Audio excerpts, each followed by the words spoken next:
You are now listening to the Hot Take Hot Box. Stop our show. You are now listening to the Hot Take Hot Box. Ladies and gentlemen, I usually would have a lot more energy and spunk coming into the episode, but to be honest, I'm a little upset. I'm a little angry. I'm a little agitated. I'm a little annoyed. My name is Matt McSweeney. This is the Hot Take Hot Box. I am joined by the Ty Capone, fresh off of a Sixers being down 2-0 in the Eastern Conference quarterfinals. A game that we were up 5 with about 40 seconds left, where the announcers were saying it's going to be a fun post-game show. And the Sixers went on to completely collapse, meltdown, blow up with some assistance from the refs. But we're going to get into all of it. I have so much to talk about, so much to discuss going into both of these games, to be honest. But, Ty, how are you feeling? Can't imagine you're all that good. You are a devout Sixers fan as well. But at some point, I think the calluses and the tolerance build up. But this one, like I've said to anyone who will listen to me, I am amazed at the Sixers' ability to lose games in new ways and break my heart in new ways that I did not know was possible. Yeah, every year. Every year it's something, right? This series is over. Okay, wow. I don't know if you have any objection, but I don't care. I think it's over. I think they could definitely win the next two, and then we'll be like, all right, now we just have to win. No, nothing. We're going to lose the next two after that. Okay. It's going to be a painful heartbreak. I could see them coming back. The problem is they're not even that much better. The Knicks are. I don't even know if they are really. I don't think they are. That's what's but really. Both of these teams are. Like, there was a lot of times I was seeing Jalen Brunson couldn't shake free of Tobias Harris, and I'm like, I hate Tobias Harris. I mean, he's not giving us anything. Kelly Oubre also. I mean, I would love to know where that guy is. Buddy Hield, same thing. Anybody but the top two, and Embiid shooting 9 threes, just doing shit that we can't have. Maxey played his ass off, and then gets blocked at the rim by Hartenstein. It seems like the Knicks did want it a little bit more. It seems like they've wanted that the whole series. I mean, Josh Hart is just playing like Dennis Rodman. It's insane, and he's also hitting threes. So it's just just kind of going down the way it is, and I don't know. I don't know what else could change. It would be nice if anybody just stepped up a little bit, and we'd be either up 2-0 or at least tied going back home. So, Ty, let's start at game one quickly, just kind of run through that one, and then we can move on to really the heartbreaking matter, which is game two. That one was really the one where you're going to look back if this series eventually, like you have said and proclaimed, is not going to go our way. That's the game you're going to look back and go, man, they should have had that one. Game one, you get. If you look at the stats in game one, 7 bench points. Yeah, 7 bench points. But I mean, that's been the thing. You got really good play from Kyle Lowry. Kyle Lowry had 18 points. Maxey had 33. Embiid had 29, even with the knee and the scare of him leaving at the end of that second quarter, which is ultimately, in my opinion, what cost them the game, was him going out for that stretch of time, and it just zapped every sort of momentum, energy, and everything out of the team. Paul Reed comes in, and I think Paul Reed's done fine. I don't think it's the end of the world when he comes in the games. It's just the fact that we don't have Embiid on the floor, which is more of the killer. It's not necessarily his fault. But, yeah, I think it's been the typical case in these. I mean, that's really what has been the difference in these first two games, especially in game one. You're getting big-time clutch performances from role and bench players like Josh Hart, like Miles McBride. Bojan is going out of his mind. You're not getting anything from OG. You're really not getting anything from Brunson compared to what he's normally used to putting up. It's really been those, role players who've killed you. They have just, I think they've done a really good job of not necessarily shutting him down or stopping, but slowing down Brunson. I'm leaving these games thinking, well, Brunson's really not that good. I know that's kind of maybe a stretch, but I'm not really impressed by whatever it is that he does. He flops the whole, he's flopping the whole game throughout the entire game. He's basically just a porkier Trae Young. without the 3-point shot. That's what I'm getting from him. I mean, he's a tough player. He's gritty. All those Villanova guys, I know everyone around here busting their pants about every time these Villanova guys start doing stuff. And Villanova, great to see the admin for the Villanova basketball saying, yeah, well, our guys going nuts last night against the Sixers. So don't ever tell me they're a Philly school ever again, please. Just do me that favor. Don't ever do that again. They're very good. They're a very good college program. At least they used to be. They are not anymore. They're cooked. At the end of the day, that's what's killing them. Josh Hart in game 1 and Miles McBride, and then you come over here to game 2, and it's more of the same. I'm sitting there thinking, there's no way Josh Hart's going to do this again, and then he does. Ty, there's no world where Josh Hart should have 21 points and 15 rebounds. Is that right? He had 15 rebounds? In game 1 he had 13. Yeah, exactly. And there's no way that should happen. Hartenstein had 14 points, I think, just in the second half. DiVincenzo, 19 points. Those Villanova guys are just killing them overall. OG, really, again, just nowhere to be found. Miles McBride came back to earth, and the rest of them just kind of, Bojan hits 2 threes that were just killer when he did them. It's Sixers last night, you get 35 and 34 from Embiid and Maxey. And then that's it. I mean, Tobias started off hot, right? Did good, and then it just kind of disappeared. You made a mention of Kelly Oubre. I agree. When I was talking about it on the stream last night, shout out to everybody who tuned into the stream. Appreciate I wish I was able to tune in. I know you were. I was going to have you on. Yeah, it's on there. Let me go back and watch it. I'm going to try and repost the video of me melting down at the end of the game when the shot went in.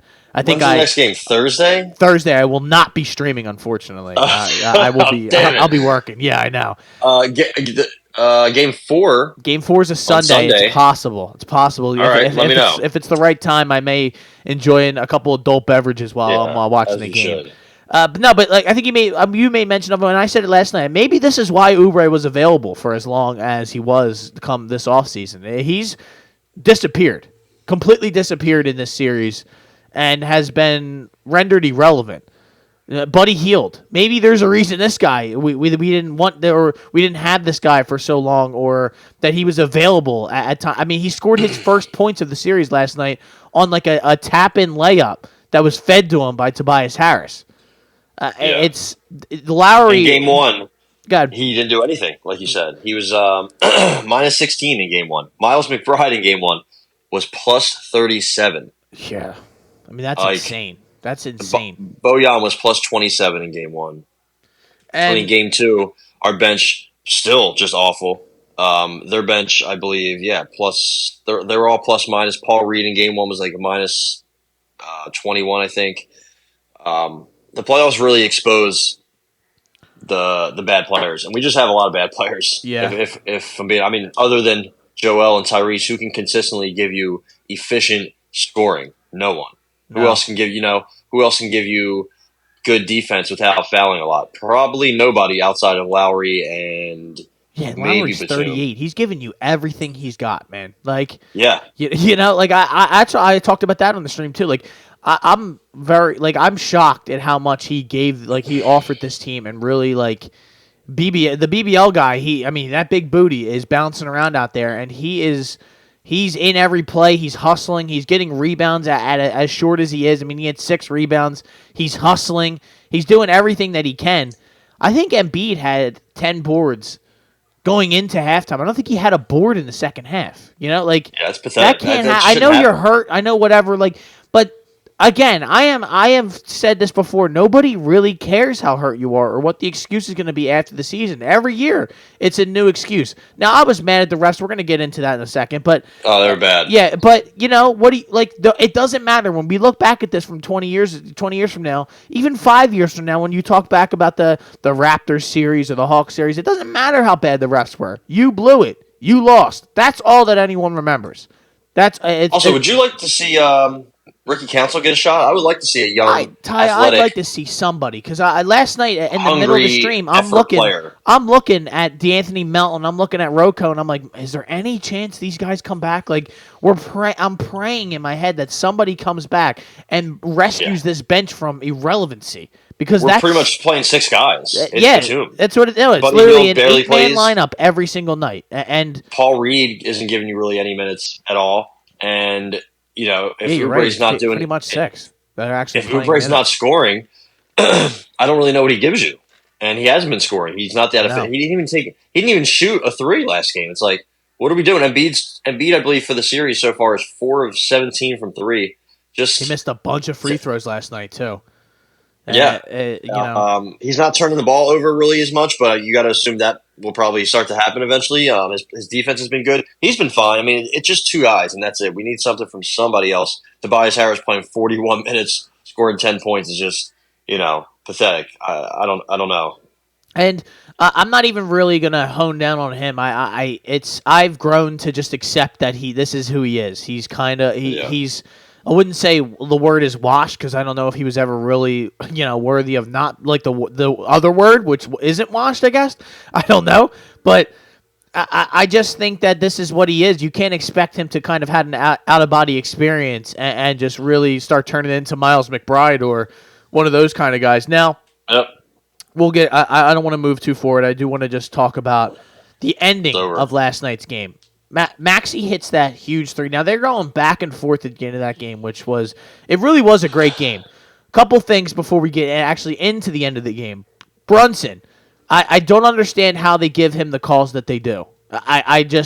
Him jumping into people on jump shots where guys are just standing there, grabbing people, pushing, push-offs the whole game.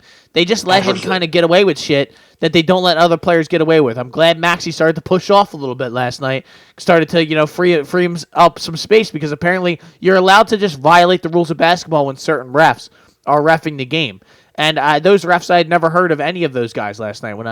And I also saw a thing I think Elliot Shore Parks put out, which I don't necessarily agree with anything that guy says, but he put up I think like a media guide from the Knicks or something along those lines of the report that they put out on each ref and the statistics. Yeah. Like the in-depth statistics that they have on these officials is ridiculous. Number of fouls called, the average number of violations that he has per game and traveling violations and this and that. And it's insane. It's insane. End of the game though, a couple things that I think really did them in. Obviously the rebounding. I think on the very last possession, Embiid's boxing out Hart instead of Hartenstein. Hartenstein comes right down. Embiid's the only guy that's really kind of boxing out anyone. But Embiid, it seemed like everybody was kind of looking around and wanting him to go get boards when it's a team effort. You need everybody to go get boards. Kelly Oubre having 2 rebounds the whole game is a disgrace. He's too big to not be going down there and getting involved in the boards. Like you said, Tobias 9 boards. That's about as much as you're going to get. Tyrese Maxey had 9 boards. Kyle Lowry had 6 boards. You're going to need more. You need more from all of these guys when it comes to the rebounding. Kyle Lowry missing that free throw is ultimately what really did them in. I think the overall free throw shooting is what kind of did the Sixers in, 16 of 22, and that's not horrible. It's 72%, but they shot 19 of 23, and they wound up winning by 3 points. They made 3 more free throws, and that's one of the things that kind of just you can point to and say, wow, that's kind of what did them in. They didn't turn the ball over as much last night. I thought they played a good game. That's what the upsetting part is. I thought that they did enough to win that game, and then they just melt down. Right away, Brunson's, okay, so now they're up 5. They come down. Great defensive possession. Should have been up 6. Yeah, really. It should have been up 6. You're up 5. Great defensive possession. That ball they're swinging the ball around, switching, picks. Everything looks good. That ball goes in Kawhi-esque on that 3-pointer that Brunson shoots. Unbelievable. Bounces on the front rim, goes directly up in the air. Cush. 3 points. Now we're only up 2. Ball goes through the hoop. There should have been a timeout immediately. That's where I want to be like, oh, Nick Nurse is right, Nick Nurse. But Nick Nurse kind of choked here. Let's just say that. I wasn't sure if he wanted to call the timeout or not. He didn't. He wasn't like either. He wasn't sure either. Some still images, like a screenshots of him calling the timeout while we had the ball, but that's very. Either way, Ty. I think the ref should have called the foul or called the timeout. I think they should have called a foul. No. Well, they definitely should have. That we're going step by step here on all of these gripes that I have to get out. Freeze frame. Yeah, this is like like I said, therapy session. Everyone out there in their car or however you listen to this, we appreciate you as always. It's basically my therapist. You're not saying anything back. I know that. I know, but you're listening, and that means the world to me. The ball goes through the hoop. Lowry gets it. The first throw isn't there. Okay, so whoever I think they were looking for Maxey. Nobody's moving. That's a big problem. Yeah. I think everybody. Embiid is the typical guy. The second the ball goes through the hoop or something like that, he wants a timeout. He doesn't want to he can't adjust on the fly, make those kind of decisions. That's not his thing. He wants a timeout. He wants it spoon fed to him, and that's it. And listen. That's just how it is. Whatever. Ball comes through the hoop again. Lowry has it. They miss the first. The first opportunity isn't there. Nick Nurse calls timeout. You see him halfway kind of go timeout, and then he goes for it again, and he's like, wait, hold on, because the ball's now in the air. Maxey is getting way worse. You want to talk? Let's bring something else into the discussion. I mean, the Super Bowl, the holding that Bradbury had was way less minuscule than what happened in an NBA basketball game to Tyrese Maxey. Are you fucking kidding me? That's a Bradley Fletcher. You get turned around by grabbing that jersey. Complete, almost a tackle by hold. Insane. Insane. He still he ends up with the ball. I think he tried to the problem I do have is he tried to flop his way into a call and he fell down. It's crazy that they just swallowed the whistle at the end of this game. That to me is just mind-blowing. For all of the ticky-tack bullshit that they call throughout these games, for them to not call that at the end of the game is a fucking disgrace. I will say before that, before Brunson grabbed him, he did give a nice little shove off on the heart, which created a little bit of room because they were trying to. But it's crazy that the refs just in that final minute didn't call anything. There was so much that happened, and I get swallowing your whistles, but that's just that's closing your eyes, turning around, and swallowing your whistle. That just seems insane to not call anything or not talk to the coach and be like, yo, you guys are all doing some crazy shit. Knock it off. Stop grabbing, pushing, holding. They didn't do anything. I don't know what they were doing.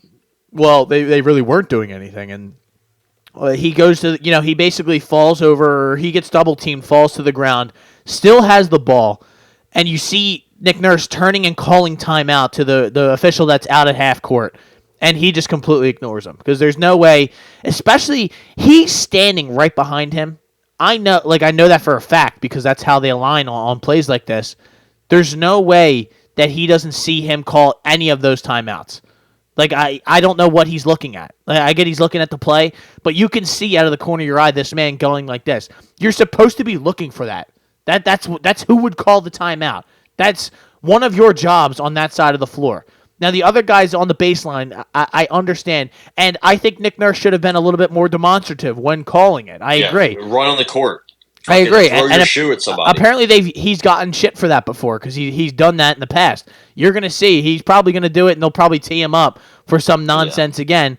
And thinking of another technical, the Embiid technical is another thing that kind of comes back to bite them later on because it would have been a tie game at the end of that game if that doesn't happen. But you can go back and look at a bunch of different shit throughout the game. He falls down, and they get another opportunity to call timeout, which Nick Nurse does. They completely ignore it. They take the ball off him. What do they miss? 2 different shots, and then the ball pops out to DiVincenzo at the top of the key. Bang. All clean looks. Absolutely bang. I knew it the second that they got the ball taken from them that it was going to go that way. And it was a 1-point game, and truly it did not matter after that. You already knew that the game was over. I don't care what they do, what it just didn't matter. It's no. I'm just now having a flashback of everything that happened, and the Garden goes crazy. DiVincenzo's going nuts. You're just sitting there, probably wherever you are in your house, and everyone's out there just I was like at work, yeah, and and your there your was soul dead, just leaves your and body.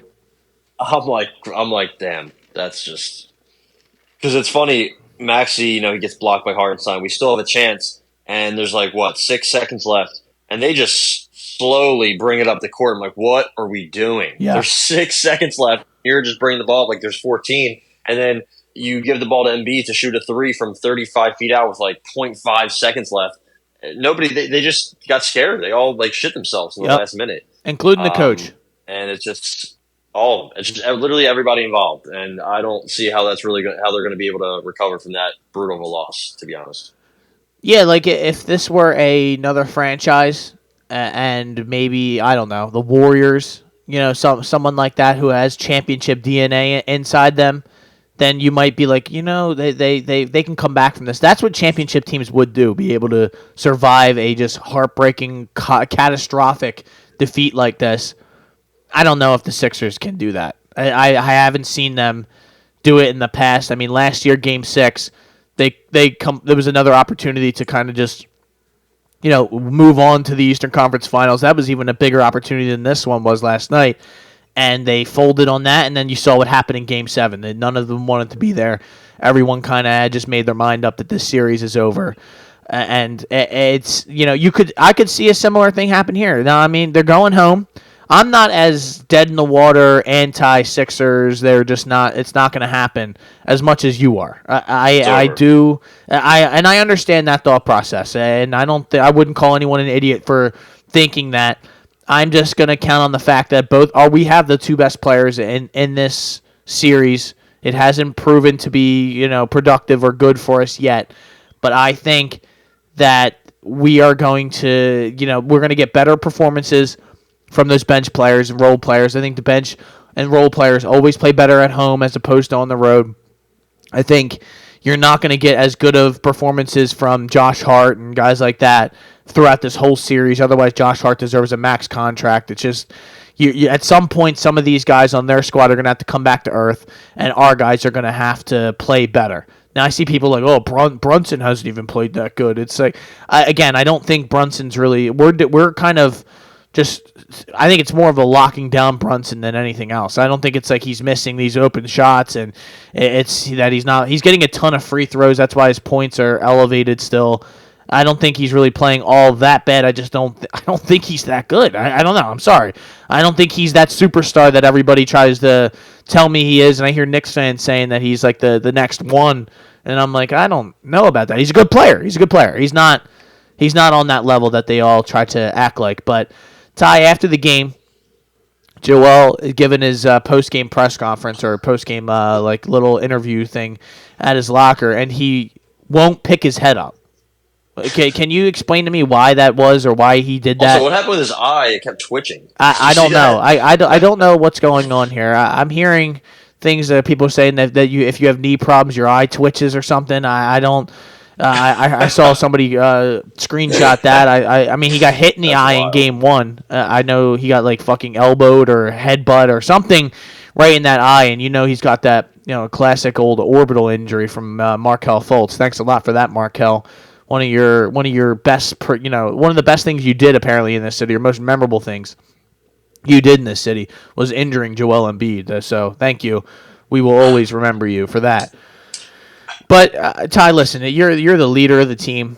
You're our number one guy. You're the face of the franchise, and you can't even look the cameras in the eyes. You can't even, look the reporters. You can't even lift your head up and talk. You're just kind of saying, "Yeah, we're gonna win," with your head down. It's just a horrible look. I don't think it's like the end of the world thing. But if I was of your thinking, then that kind of that's beneficial to your thinking that this series is over because he could I don't know, man. Could you imagine Tom Brady losing a game and he's having his head down and not even looking in? I don't know. I'm trying to understand this. Michael Jordan, LeBron, even LeBron wouldn't do that. I don't know. It's just more evidence that it's I don't know. I don't want to say anything too crazy that he's not built for this, or because he played a great game. He He's might hurt, not be. but I think it's Yeah. more than just that. Because no, I don't think anyone's denying the talent. I'll never deny the talent, but I think it's more of the mental that is the problem with Joel. Would you? Am I off on that? Is that a crazy thing to say? You have to surround him with some more help, I think. He's not somebody who can win something by himself. Also, Markel Fultz, 1 point in the first 2 games of the Magic Cavs series Wow. on 0 of 4 shooting, so he's not having a hot start either. Him So at and least we Buddy have that Hield going for us. could really hang out together. Yeah, yeah, that'd be a lot of bricks. Yeah, I don't know, man. I don't know what the issue with Joel. There's always something, I know he's hurt. He is playing well through it, I will say, but 4 of 17 from 3 in 2 games. I just can't have that happen. We just gotta stop shooting them. Just stop shooting them. I don't know what we're doing. I know they have some decent guys down low, like Hartenstein's decent, and Mitchell Robinson can give you a couple minutes, but those are guys that you should be able to take advantage of. I mean, you can take jumpers in their face, you can blow by them, you can post them up. I don't know. The whole him and Maxey. Maxey is just he's a roller coaster of a player, man. He gives you great series, great back-to-back plays, and then he'll do some stupid shit, and then he'll do it again, and then he makes up for it, but then he does some dumb shit again. It's just the whole team is just too inconsistent. Yeah.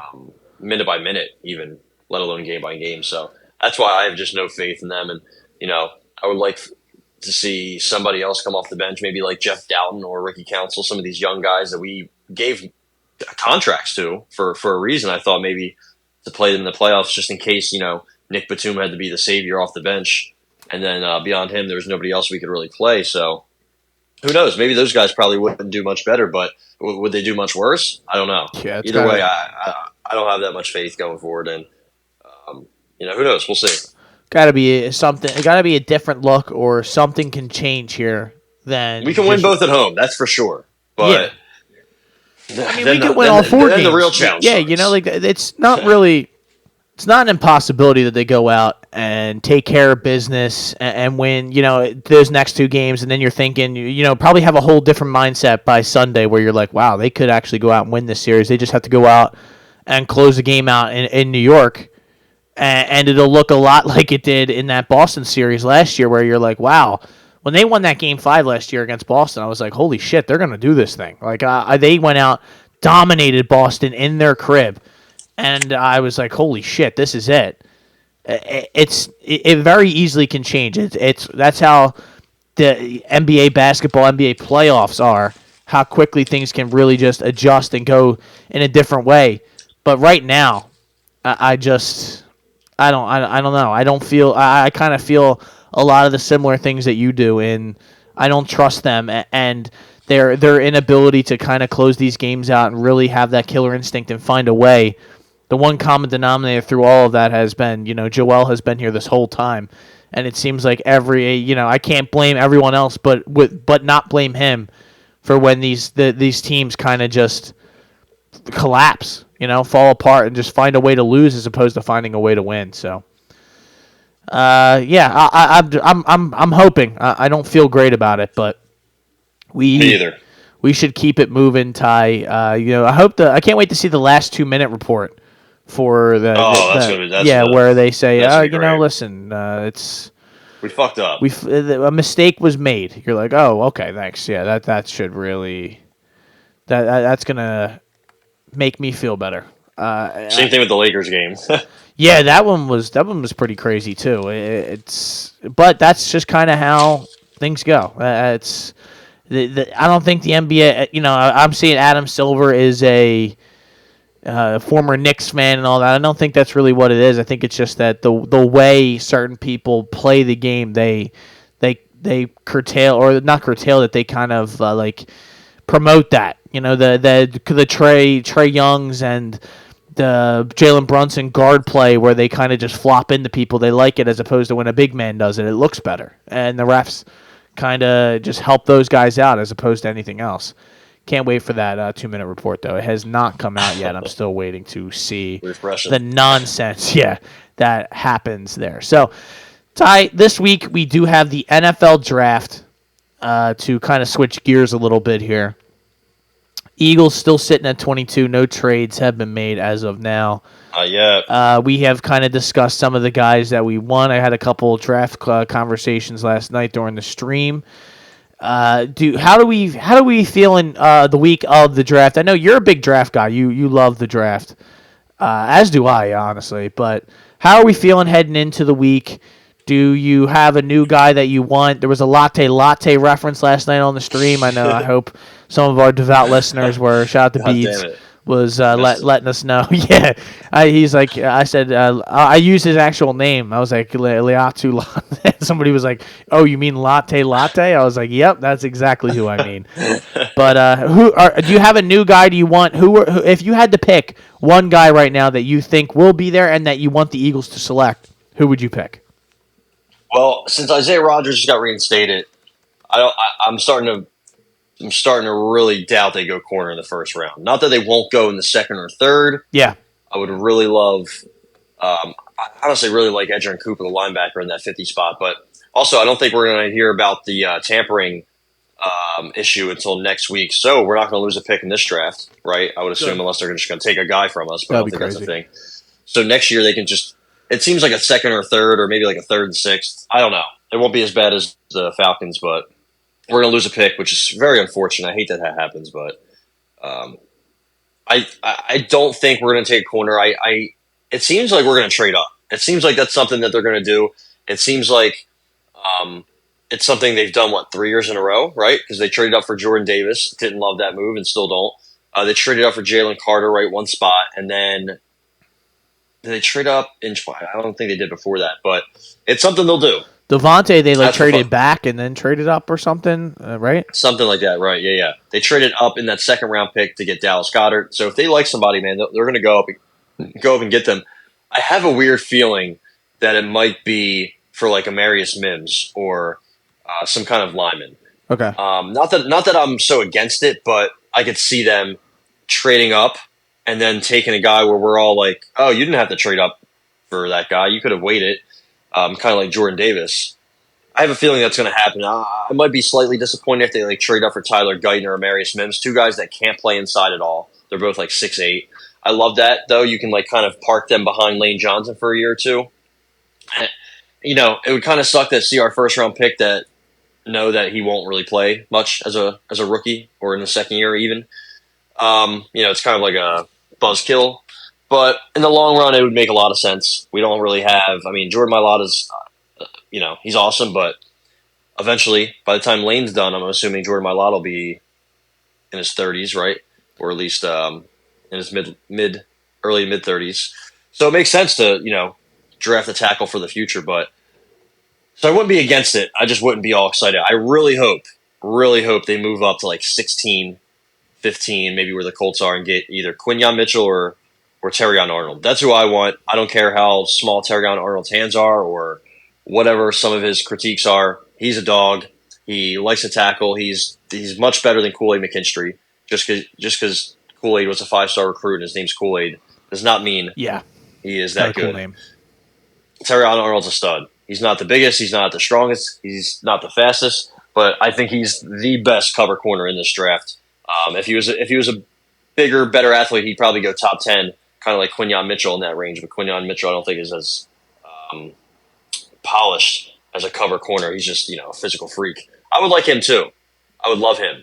I've heard very good things about him. I didn't see him play much at Toledo, but I think Daniel Jeremiah and some other people have some of their comments have kind of opened my eyes a little bit. I'm going to listen to them for sure over what I think they're going to do. They're not going to listen to me.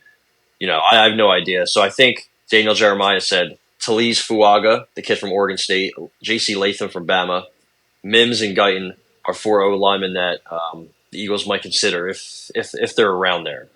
And so that's why I think they're going to go line. It depends. Now, Bo Nix going and Michael Penix going in the top 15 or 10 or 12, which seems like it's going to happen. Which I would have thought a couple of years ago watching Bo Nix play Auburn. But that would be good. That's pushing somebody back to us, you have to imagine. Maybe Leatu Latu goes also early than we thought, because edge rushers, there's not that many. So maybe him and Jared Verse and Dallas Turner go, and somebody gets pushed back to us. What would you be in favor of any kind of O line selection? Um, no, I don't know if I guess would I be against it? No. I actually probably you're right. Maybe I probably would be in favor of that. That seems like the safe, not necessarily the safe pick, but something that always we could use. And we just had one of an All Pro Hall of Fame center just retire, and Yeah, you're what if gonna. Lane Johnson just retires next year? You're right, and Lane Johnson's getting up there. Why wouldn't you kind of try to bolster that or build towards the future? And now I would like a guy who can play this year, and maybe you could move him back Fuaga would out be to the awesome. outside, in the future. That would be awesome. I agree. I think they go defensive line.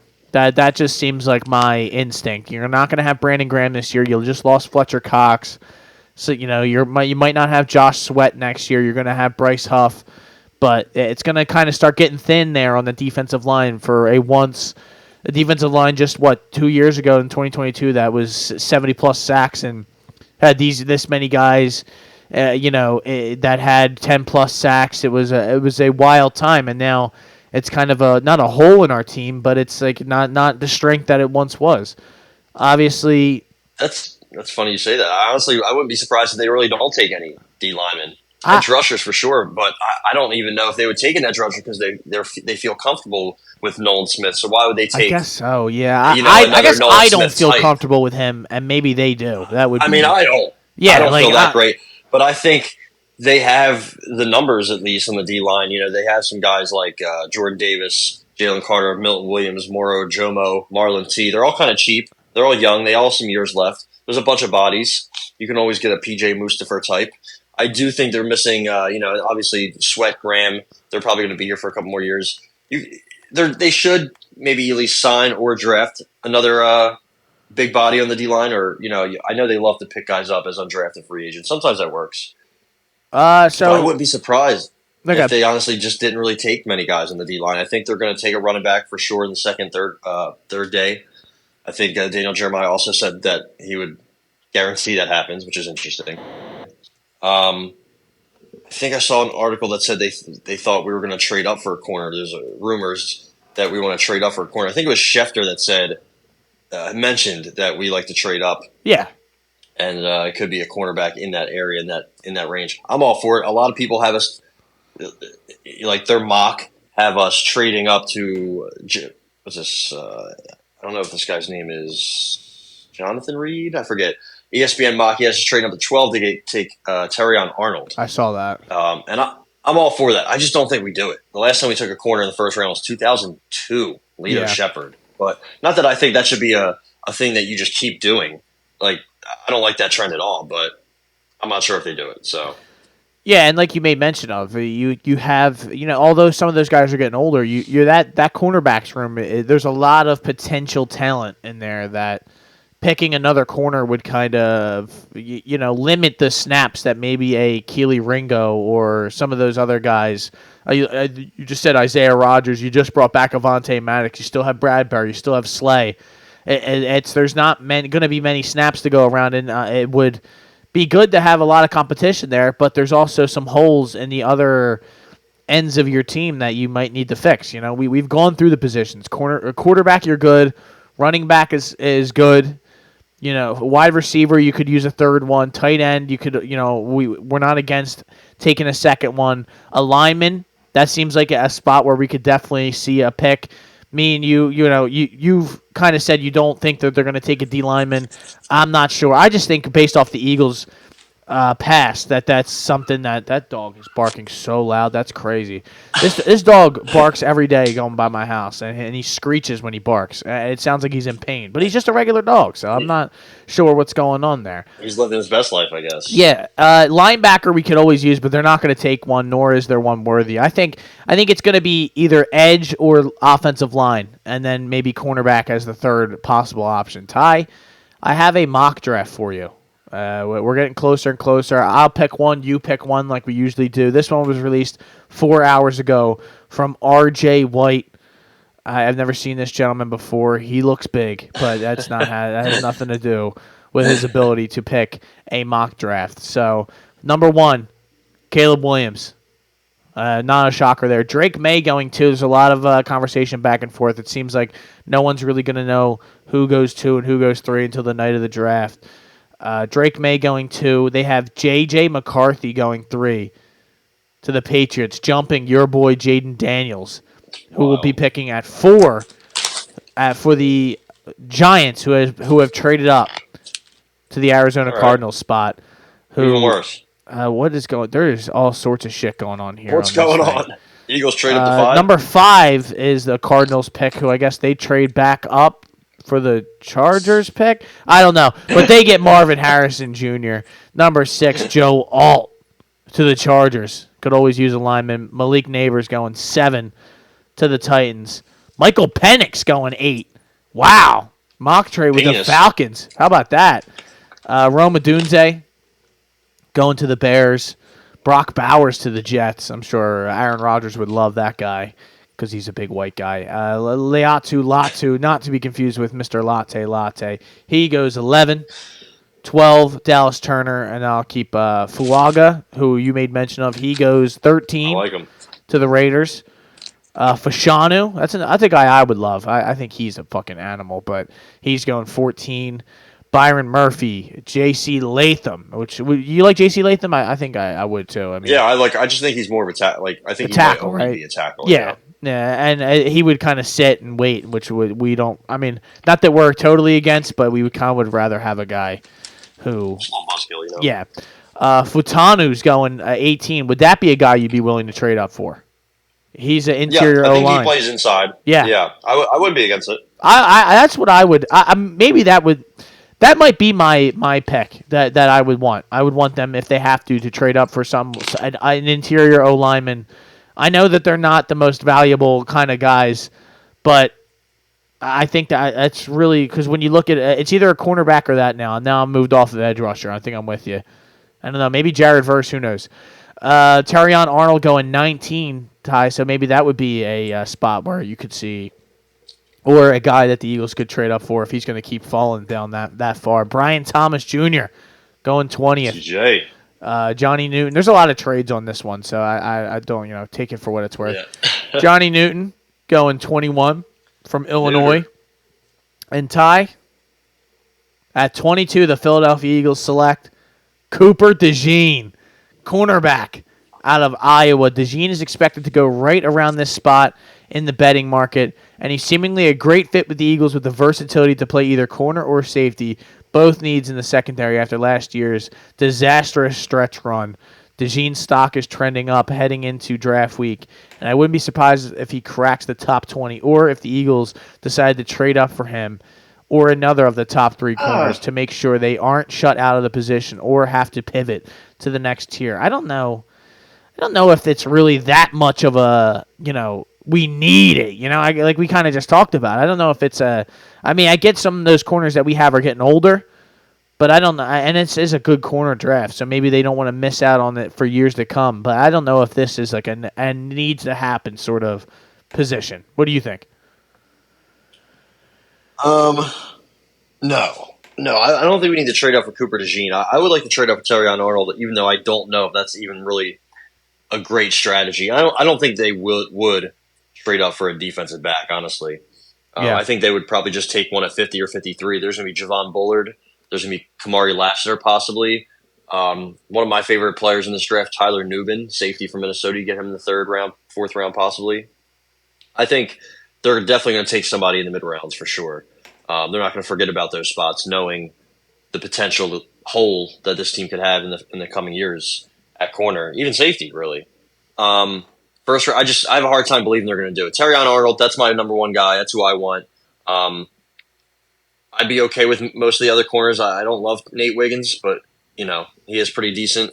I don't love Cooper DeJean as an NFL corner, but he can play some safety. He can play pretty much everywhere and return punts. I love the versatility. and he's a white corner. Why, can't be mad at That's that. what I said last night for the culture, and people were like, "Well, Kool-Aid Absolutely. McKinstry would be good for the culture." I'm like, "Well, no, I'm talking about my culture as a white guy. We haven't had a white corner be a real viable thing since Jason Sehorn is pretty much the last guy I remember when I was a kid. Riley Moss, I believe, is in the league now. The Giants from Iowa. I feel like Iowa just putting out white corners. Look at them. Iowa is a white cornerback factory, and Eric Weddle's the only other guy that Harrison Smith. They're safeties though, which you could see Cooper DeJean going to. Ty, sorry, real quick, I just wanted to go some of the names that are after. That's always fascinating to me to see. Like, well, would you rather pick this guy over that guy? Nate Wiggins, Amarius Mims, Graham Barton, Jared Verse falling real late into this draft. Wow. Bo Nix, I know you wanted him. No, I'm just kidding. Junior Colson. Going 28, Adonye Mitchell. Is that how you say that gentleman's name? AD Mitchell, yeah. Yeah, AD. Adonye. That's close enough. I like that better when they shorten it up for me, so I don't have to kill myself to remember the name. Tyler Guyton, which I think he's fascinating. He seems like a physical sort of just specimen. Also went to Oklahoma. Oklahoma as well, yeah. Kool-Aid McKinstry going 31, and Jordan Morgan. So, any of those names would you rather have over than Cooper DeJean? Nate Wiggins is really interesting. I have to dive into him a little bit more, but I think I'm just honestly, I think I'm really just kind of Terrion Arnold or bust. Even Quinyon Mitchell if we traded up. I think that sounds about right. All right. So now it's your turn, Ty. I don't know if you have a mock draft cooked up. I got one from Jordan Reed. I was trying to not Ed Reed or the other guy I said. He's got Caleb 1. Wait, hold on. Jaden 2. Not Jordan Reed, the former tight end of the Washington Commanders. Is it? I believe that was that Jordan? Was that his name? I thought that was the guy who had concussions every 5 seconds. No, that was Jordan. No, that was Logan Thomas. No, that was Jordan Reed. Was it? Yeah, Okay. there was a Jordan Reed out there. Shout out to Eric Jordan. He had him in fantasy every year, and the guy would always get hurt. Always get hurt. All right, sounds about right. This is not him, I don't think. Okay, It good. could be. Maybe. He's got Jaden Daniels going 2. It seems like that's what everybody's hearing. That Jaden Daniels is going to go second. Who knows? We'll see. Drake May 3, Marvin 4, Alt 5, Neighbor 6 of the Giants. I really hate that. I hate that my favorite LSU receivers keep going to the fucking Giants. But Roma Dunze going 7 to the Titans. Vikings trading up to 8 and taking J.J. McCarthy. Dallas Turner 9, Brock Bowers 10, Latte to the Falcons at 11 when they trade back. And then they got the Eagles trading up 22, 50, and 161 to get 12 to take Terrion Arnold. Okay. Wow. So I'm here for it. I just don't think they're going to do it. I have to see it before I believe it, but I would be doing a backflip. Even if they did trade up to like 12, 13 to take Talise Fuaga, I think that dude's a stud.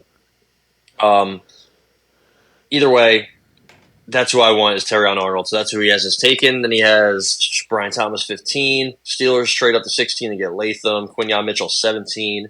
At 22, where we would have been, he has Bo Nix going. But he has 20. At 21, he has Amarius Mims going. I think if we stay at 22, Amarius Mims is the pick. He probably has the most upside of any tackle in this class. He hasn't started. I think he only has 8 college starts, so obviously it's going to take some time to get used to, but he was a very, very, very high recruit. So he's kind of always had that high ceiling most of his life. He's got big body, lower body quickness, extreme power, but he's been hurt. He hasn't played that much. Who knows if he, very low floor, I guess, very high bust potential, and that's happened to us before with offensive linemen. So it's a risk, but you got to believe in Jeff Stoutland University, I guess. And then after that, who else do you got? You got Nate Wiggins going 23, A.D. Mitchell, Graham Barton. Yeah, Graham Barton, Chop Robinson sliding in there, Jerzon, Johnny Newton, Cooper DeJean sliding back a little bit, Tyler Guyton, Kool-Aid. Yeah, it looks like there's also second round. So in the second round, he has his trading that 50th pick. But if we did have it, Chris Braswell, the edge from Alabama, that's who I like a lot. Again, I don't know. I feel like they love their edge rushers. They love who we have, the young kids. On the D-line. But we should definitely get another one, I think. I agree. At 53, Junior Colson. Not sure he's going to be there. At 52, he has Max Melton, the cornerback from Rutgers, going. I would like him a lot if we don't go corner in the first round to take one at that 50 or 53 spot. That's at least what I would So that What guy I has would him do. doubling up on corners? Yeah. I don't know Yeah. about that. I don't think they're going to do it, but I would. I've seen some people give us Lad McConkey at 50. Not sure. Not sure he's For going to the be there. culture. But dude, having him in the slot with AJ and Devontae would be disgusting. That's that would be 3 mismatches in my opinion. I know they probably won't do that, but if he's there at 50, I'd be for it. I'm just saying, watching him play for a couple years at Georgia, he's going to be a dog. Hell yeah. Hell yeah. He Lad wasn't- McConkey for the culture. Adam Thielen, hybrid. I'm in. Why not? I don't hate that draft. I don't. I mean, we have a lot of good picks at the top of this draft. I think we're going to end up with some good players. I'll just be curious to see where they go with them. So Yeah, later in this pick, in this mock, 120 has us taking Cameron Kitchens, safety from Miami. Like that pick a lot. yeah, okay. We're going to need a safety. There's going to be a lot of ones you can take late around this area, and we'll see if we don't trade up. We're going to have a couple picks. So I think if he does stay put at 22, there's a little versatility. I've seen a couple people give us like another tight end in day 3 or a running back. I'm all for that. I think they're definitely going to take a running back at some point. Dylan Lob, the kid from I think UMass, or no, New Hampshire, little white running back. He can catch a lot of passes out of the backfield. That's somebody I could see them taking. Or what's his name? My boy from Memphis. I don't know how I can't think of his name. Blake Watson? Yeah, I think Blake Watson, my boy from Memphis. Memphis always has good running backs. We really have one in Gainwell. Blake Watson kind of reminds me of him. I'm excited. There's a lot of names on my radar. I'm going to have like a full list of guys I do and don't want that I might tweet out during draft day, and some late round steals that I think we could target. So I'm excited, dude. I'm gonna get some cheesesteaks. This local Let's spot go. that's from northeast Philly. They're from. They just opened up a little bit ago. I'm gonna go there, get some cheesesteaks, head to my dad's, and we're gonna have a good time, dude. We're gonna have some beers flowing. Enjoy ourselves a nice draft. Yeah, dude. If you want to do a live, we can do a live stream. Maybe. Do that. I don't know if we can make that work. Might be on the clock. I'm not sure though. Yeah. So on the clock or on to something else, But either way, I'm excited. A couple of these FanDuel props I'm seeing here that interest me. One here plus 150. Broncos draft either Bo Nix or Michael Penix Jr. That's something that to me is intriguing. Brock Bowers to be drafted by the Colts or Cincinnati Bengals. That's very specific. I don't know. Spencer Rattler to be drafted in the 2nd round. Blake Corum to be drafted by certain teams. Here's another one that I thought was Rome Odunze, 2nd wide receiver drafted, and Michael Penix drafted before Bo Nix.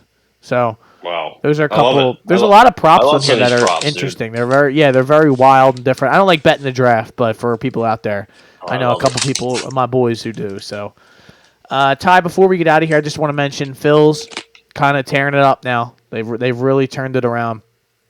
They haven't been playing anyone before anyone's like, yeah, well, you're beating the White Sox. And yeah, okay, whatever, dude. I don't really care. It's crazy, though, how much of a layup the White Sox. They've been shut out 8 times. Dude, they're bad. They almost got they carried 2 no-hitters deep into the game against them. And then they almost blew the Saturday game. I mean, you probably didn't see any of this, but it was 9-0. They bring in Ricardo Pinto. He gives up 5 runs in the 9th, and then he loads the bases up, and they have to take him out. I'm like, holy shit! But they dominated the White Sox, took care of the Rockies, and they beat the shit out of the Reds last night. So then they get the Reds again. They got the Reds for 4, and then we got to head out to San Diego, L.A., and we got the Giants. We got a nice Anaheim. Yeah. Whatever. Anaheim. Not L.A. Who cares? I'm sure Trout probably gets upset when you say that. I'm from Anaheim. Shut up, dude. Until you ask out of your ask out of your team, and I don't care about you. But yeah, Phil's just got to keep tearing it up. Rojas to the triple last night. I love it. You're getting production out of Kyle Schwarber early in the season. Trey Turner's hitting. Trey Turner is hitting. Real Muto had an RBI last night. Keep getting good games out of some of these guys. I know Harper's on paternity leave now. I guess he's having another kid. The guy's just leaving it in on a regular basis. Yeah. Cody Clemens had 3 RBIs last night, though, so that's worthy. Castellanos looks like he may have become kind of coming out of this slump that he has to start the season. So, listen, Phils are looking good. Things are feeling good. NHL playoffs have been good so far, I think. I've been trying to tune into some of the games. I'm rooting for, I know this probably isn't popular, but I would like to see Toronto win. I do. For some reason, I like Toronto. I don't know. The Battle of Florida is going on right now down there. Game 2. I know you've had to break up so many fights down there. All those Yep. hardcore hockey fans that are All down of in the Tampa, Orlando areas. It's probably intense. Miami, I'm sure those Miami hockey fans get real wild and rowdy. Winnipeg's another team. I actually like rooting for like some of the Canadian teams and some of the people that Winnipeg. or the teams that have the fan bases that are just wild and just rabid. Sickos. Yeah, just absolute sickos. Edmonton's another team that I root for as well. Just I don't know. Maybe I'm a Canadian transplant. McDavid. I don't know. I love McDavid, and I hate the Bruins. Like that. It's easy. The Kings I used to like, but they don't have any of the guys. I used to love Mike Richards and Jeff Carter and the boys when they were on there, but. Got the Other than that though, it's kind of been slow. It's slow in the sports world if you're not a Sixers fan. But we got the draft coming up. We talked about it all, ladies and gentlemen. Ty, is there anything that we have to discuss on the way out? There actually is. Is there? What is it? Devin Haney, Ryan Garcia. yeah. We did not talk about that yet. I completely forgot I was locked into. I'm locked in the draft. I Yeah. think I just keep. I'm like, who do I want in the 5th round, dude? I don't know. Fuck. But yeah, Devin Haney. Trying to hook with a hooker. That's the number one rule in boxing. You don't hook with a hooker. And I think Ryan Garcia, for all the, this fight in general wasn't amazing. Like there was a lot of dull moments. Oh shit. But Ryan Garcia would win every single big moment that there was. Every single one. The draw scorecard I thought was hilarious. Insane. I thought at very best, Devin Haney won 6 rounds and Ryan Garcia won 6 rounds. Now, Ryan Garcia still wins the fight because of the knockdowns, even with the point deduction, which I thought was a joke. Insane. Also, Harvey Dock, he had a bad night. He warned Ryan Garcia for holding. He was grabbing and holding and wrestling. So that was weird. So yeah, there's some weird scorecards all around, but I think 113, 111, or 114, 110 is what you get from it. I guess even 115, 109, maybe even. Yeah. The middle rounds were kind of a toss-up. Ryan Garcia kind of didn't really want to win rounds 2 to 6, but I think 7 to 12, he pretty much took over. Obviously, got the knockdowns and almost got the finish. Could have got the finish, maybe. Could have also got a couple more knockdowns even. But the refereeing was hilarious. And then afterwards, I think we probably could have seen this coming a little bit just because of Devin Haney's history of getting rocked by Jojo Diaz, Jorge Linares, Lomachenko, all guys who are not heavy-handed. And Ryan Garcia honestly has one of the best left hooks in boxing. Very elite punch. Now, he doesn't really put any jabs behind it. He only threw 11. I think he only landed 11 to Haney's 45 jabs. But he doubled up Devin Haney on power shots, landed at a higher percentage. 40%, I think Devin Haney's previous 10 opponents had landed, 25% on their power punches. Yeah, 25% previous 10 opponents landed under. Devin Haney, 7 of 18 punches per round. Very inactive. Didn't really have a game plan. 45 seconds in, he gets dropped. And I think just from that on. Well, he didn't get dropped, right? He got rocked. I guess he got rocked, right? He got rocked, yes. And I think from that point on, he just wanted to fight fire with fire. That is not the kind of guy he is. Then he comes out and blames the weight. And I get it. Ryan Garcia didn't even attempt to make weight, just kind of like Daniel Jacobs when he fought Triple G, which it almost worked. But Devin Haney also, after fights, balloons up. And Ryan Garcia had a good point. He said the weight bully got weight bullied. And that's true. And, you can say, it's cheating, it's this and that. It is weird that Devin Haney keeps his belt. Ryan Garcia still has not won a major world championship in his career. So there's still a lot of questions to be asked, but it doesn't matter. He won. That's all that matters in boxing. You win. You keep getting dubs. You're going to get bigger fights. He wants Fundora. He wants Boots Ennis. He wants Crawford. He can pretty much get whoever he wants. He probably I would run that back. Done him and who? Haney? Just to make sure you get that belt. Where would it be at? Because he can't fight at 140, and Devin Haney's not moving up to 147. So it would have to be a catch weight at 144. I don't think they're going to do that. I think Gervonta Davis and Ryan Garcia, too, makes sense at 144, 145 catch weight. But I think what also could make sense is he moves up to 154 and fights Sebastian Fundora. Okay. You think he wins that? I think he, I think he has a hard time fighting Sebastian. I think everybody has a hard time fighting Sebastian Fundora. I don't know how he would win that against a guy who has such a good jab and good power. I don't know. Maybe you give Ryan Garcia. Here's one: Manny Pacquiao, 147. Jesus Christ. Let it go. Big money fight, right? Though, just saying. It definitely would be. Or you give him Conor Benn in the UK at 147, 154. Who else is a good name? Boots Ennis at 147. Oh, I saw something. Boots Ennis, he's fighting in July in Philly. You should go to that. Is he against really? Cody Crawley. Yeah. Where at? To me, a At good the one. Fargo? I'm not sure. Probably not. Probably not. I don't know where exactly. He's the 85-15 split against this guy. He's going to kill him. But it's in Philly, which is cool. There hasn't been a big boxing event in Philly in a while. After him, I think Boots is going to get a big fight. Eddie Hearn's going to get him somebody good. Maybe it's Ryan Garcia. Honestly, Yeah. What? I would I think he smokes him. like to see that wherever that I is. think Boots beats anybody. But yeah, Terrence Crawford actually has a fight.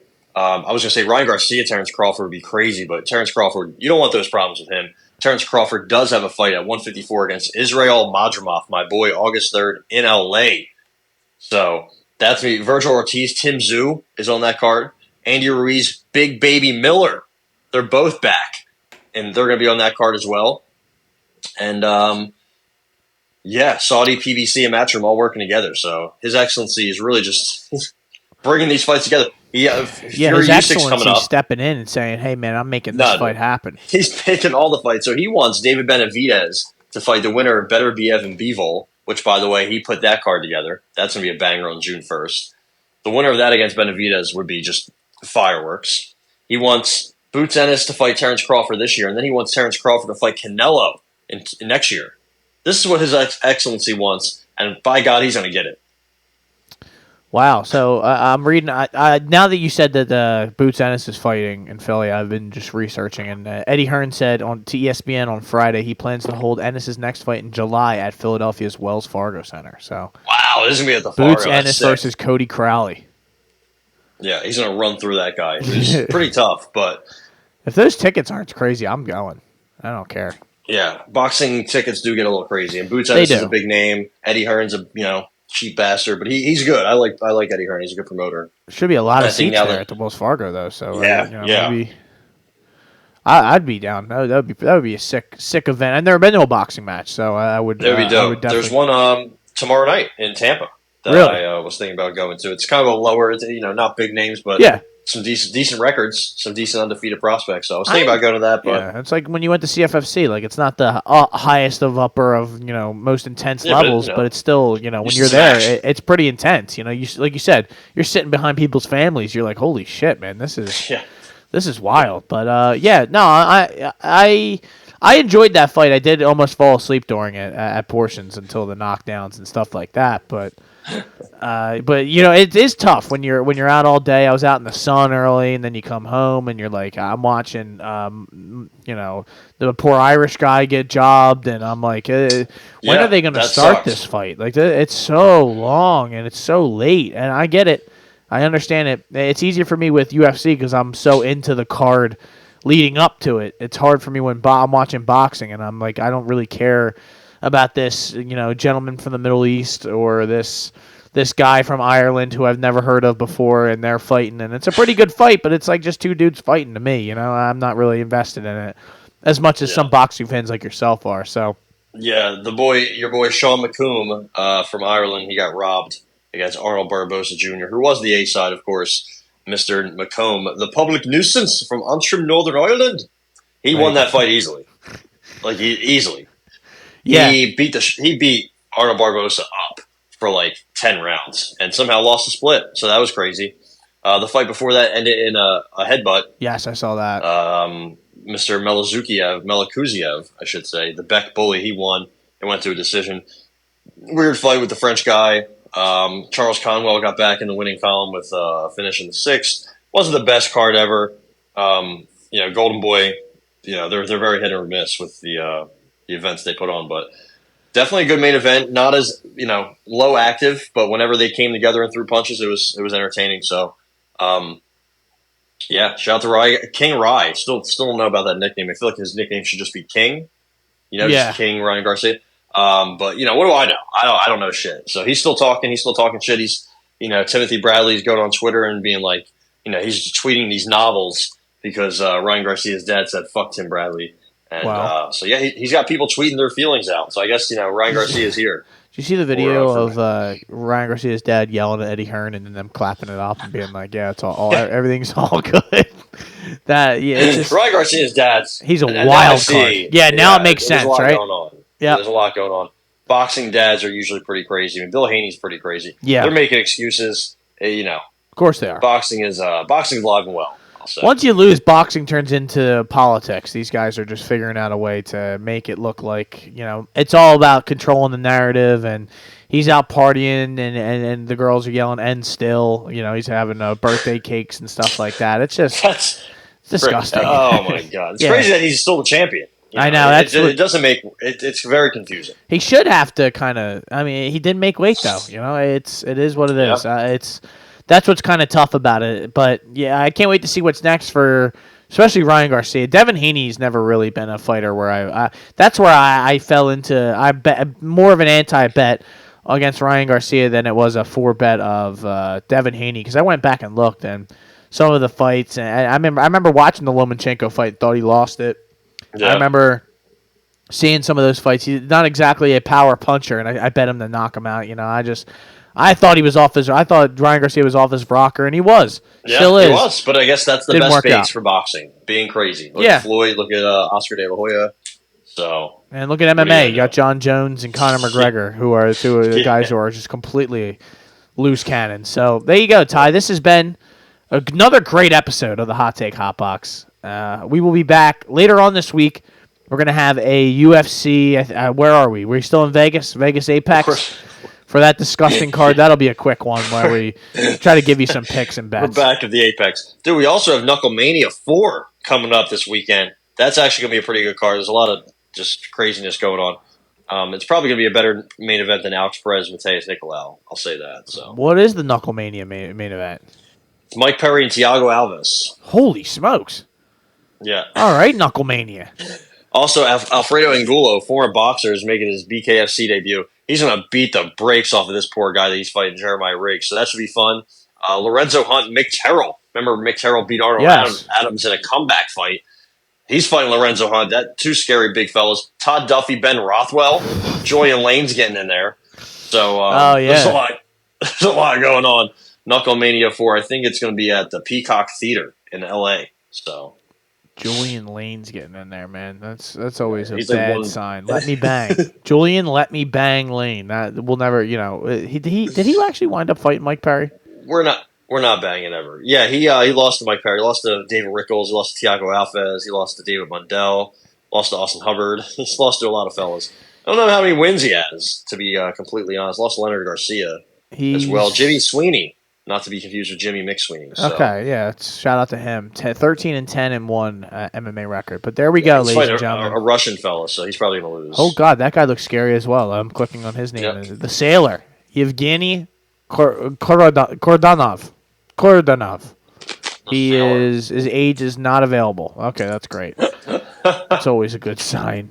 He just lost. Listen, all right, ladies and gentlemen, we'll save all of this for our Thursday edition of the Shoulder Strikes MMA podcast, brought to you by the Hot Take Hot Box. Until then, Hot Take Hot Box. My name is Matt McSweeney. His name is Capone. And ladies and gentlemen, as always, make sure if you want to call timeout, you yell it, you scream it, you run out, you run down the sidelines, and you punch that ref in the face. Allegedly, just kidding. Haha, having some fun. You are now listening to the Hot Take Hot Box.